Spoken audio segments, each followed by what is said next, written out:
G'day and welcome to Ryco Workshop Heroes, and today we're in Smithfield in New South Wales. We're checking out CV Performance.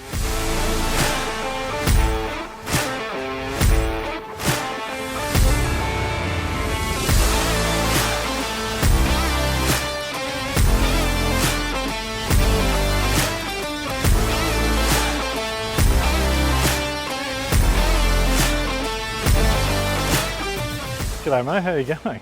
Hey mate, how are you? What are you messing around with here? Just another customer's toy. We built this car like 9 years ago. Okay. Previous owner used to be on C16 fuel. Used to run an icebox cooler. Now fast forward today, it's got a more modern computer, put a Nexus in it, 8,500cc injector. Yep. The engine's basically the same engine. It's a 427 LS, Yep. dart block, all pro cylinder heads. On 2088 precisions, should make north of 3,000 horsepower at the flywheel. Yeah, yeah, okay. So we've got it on a 275 radial. And what sort of numbers are you hoping for, and what's it done in the Well, past? we're sort of hoping it'll run probably low fours in the eighth mile, because that's what they run. Yep. In that sort of configuration. Everything's like upgraded. It's got a Haltech dash. It's got a Nexus control panel, auto shifter. And I mean, it's cool because it still sort of retains a lot of the factory floor pan. Well, like that too, doesn't it? So. Yeah, the car's a full car. You know, it's got a lot of weight added to it with the roll cage and the safety side, you know, bigger diff and all that sort of stuff. Like any car of this level's got to have. Oh, well, let's walk around and give me a tour of the workshop and what's going on in here. Everyday run-of-the-mill stuff is like the car that's on the dyno, just coming off the dyno now, which is a customer's car, came in for a cam upgrade and intake and exhaust. And that's what we like doing day to day. Yep. So basically the car gets drop off standard. We do all the mods to it. The last run we just did a gear shift change to make sure the auto shifted on full throttle. 333 kilowatt to the wheels, which through a converter is pretty decent power for one of these. But I know you like fast cars as well, so I mean, I can see a few other shiny cars. Give us a tour around and have a look at some of the... We actually love fast cars. I know that because I've known you for a long time. Yeah, a long time, yeah. Yeah. So this car's an XY Falcon, belongs to one of our good customers and a good friend of ours. Basically this used to have a carbide engine in it, Cleveland. 383 from memory. Yes. Yeah. 383 used to belong to another customer of ours. Yep. This has gone another level. This is a really high-tech car now. Yep. It's getting a Nexus as well. It's gone a Windsor with Nathan Higgins cylinder heads. It's going to run like pretty decent power, we hope. It should make anywhere north of 800 to 900-ish horsepower flywheel. We're expecting it to run low nines, high eights, the car. So that's the area it's going to live in. Going back to what you were talking about, dinosaur stuff, tell me about the Cortina. This is a cool car. This belongs to another good customer. But this car used to have an EFI big block in it with 2 stages of gas. The car was going to get sold, basically sold the engine, and then decided that we're going to run the car, and basically bought another engine with the carby and a wet nitrous system. So this is like a hybrid now from old to new again. So we've still got a computer in the car which is going to control the ignition and the traction control. You know? What is the combo? I mean, what sort of... It's a 620 cubic inch big block. Yep. And what's this car run previously? Because I know this is the second owner of this car. Okay, the original owner had a twin turbo big block that ran mid to low sixes. Yep. That was like 3,000 plus horsepower engine. Yep. This engine's nowhere near that sort of power level. So we're going to be in the sevens somewhere. Tell me about these heads, because I've seen these heads so many times, and for all the JDM freaks out there, they say SR20 on them. Well, it's just a brand of big block Chev. It is funny because we keep telling them we've got 2 SR20 engines in this car. All right, well, give me a bit more of a tour around. I can see a GDSR Commodore there. I'm keen to hear about that. This one's getting a 5 litre V8 with a side-mounted Vortec blower. Okay, old school. Yeah. It's not an original car, it's a copy of what a GDSR is. Yep. A lot of people put LSs in these cars. Yeah. And that becomes a really popular conversion. For example, the engine that's sitting on the stand over there, yep, that's in a VK. I mean, companies like Tough Mount's making kits for them these days are just basically fall in and bolt in, don't they? So, that's right. So what's the deal with the Camaro over there? That came to us as a standard car, and it's actually a really serious car. Like, we ended up sourcing a lot of the parts out of the States. Yep. It's got a full K-frame rear end setup, basically got a full 40 spline axle bead lock rear end, so we can run 6s in that car. Basically carbon doors, carbon everything. So yeah, wow. But it opens and shuts nicely. It's got a Motec dash going in it. What's the engine combo? 427 LS. It'll make, like I said, probably close to 2.5, maybe 3,000 horsepower.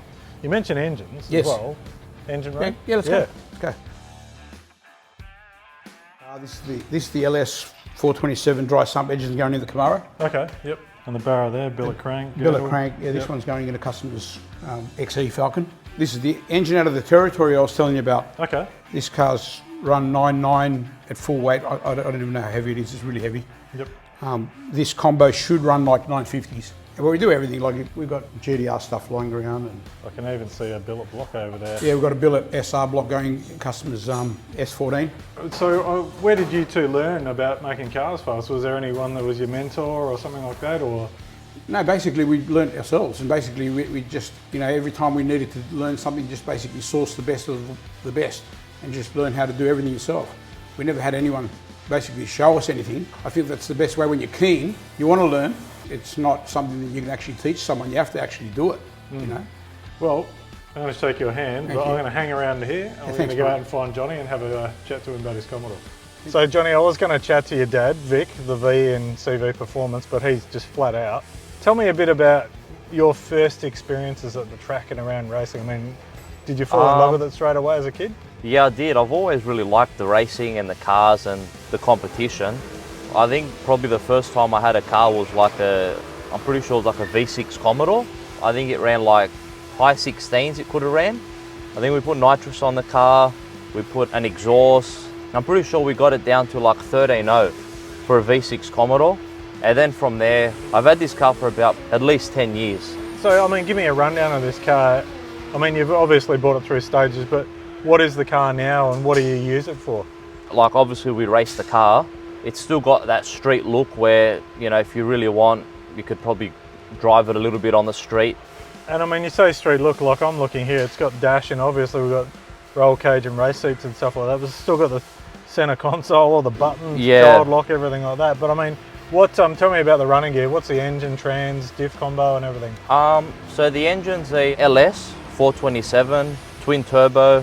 It's a hydraulic cam. The gearbox is a 2-speed power glide and the diff is a 9-inch. And I mean, what sort of numbers have you run today? Quarter mile, the car's run 7.3 at 193 mile an hour. For what it is, it's a really cool car, really. Tell me a bit about the Kenda series, because I mean, you're leading that at the moment. I've actually entered the OG class. It's an OG 275, which is more concentrated on the street looking cars, and there's a cutoff of 460 to half track. So yeah, at the moment I am actually leading by about 10 points. I got to the finals, ended up getting runner-up, which is really cool. Coming back to the workshop itself, I mean, obviously you're full-time here, you're part of the furniture, you're tuning, building engines, all that sort of stuff. What got you into the workshop and what do you love about coming in now? Being more with the dyno, hands are clean, and yeah, tuning cars and more, yeah, on that side. That's what drove me in, which I liked as well. And I mean, that's kind of like when you look at the C&V part of it. I mean, Con's more the tuner dyno guy. So how's Dad feel about you taking after his brother? Yeah, no, he was cool. he did say, like, obviously, when I did start, he's like, you know, you're not here to bludge and play around, so you got to pick and actually get to work and work out what you want to do, exactly that, so. And I guess, you know, like moving forward now, Austin's here as well. I mean, he's, what, 19 years younger than you, so like, he's the next generation kind of again from you, but yeah. I mean, it's going to be you and him pretty much taking over down the track. What are you looking forward to in the future and what sort of stuff do you hope to be doing? Really just keep the business running the same, you know. The business has been like that for, I think, about 35 years at least. There's not a lot you would want to change over that, you know, when you've had it running for that long. Looking back to some of the really amazing times of the drags, like I was saying to Con before, the cool thing is whenever there's been like a big CV Performance car lining up, you'll always see Con and Vic standing there behind with the crew, you know, making sure everything's going right. I mean, having a good team for the car is always important. You know, that customer, say for that car, will have his team and continue racing, and we can be there if the customer wants us to be there or not. As far as drag racing yourself, I mean, what are your aspirations from here? Like, you want to go in something fast, you want to go in a pro mod, or are you just happy doing this sort of stuff? To be honest, I do like pro mod and, you know, fast cars like that, but I like the street looking car, what is still very fast these days. I like that. And small tyre, with it being on a radial, and the constant challenging is, that's what I like, to be honest. It's good. even like this car makes over 2,000 horsepower on a 275 tyre. So the controlling the tyre is you got to be really on point with that. Well, I mean, thanks for chatting to us. I know you've got a couple of cars to mess around with on the dyno, so we'll leave you to it. But thanks to all you guys for showing us around. And yeah, no worries. Thank you.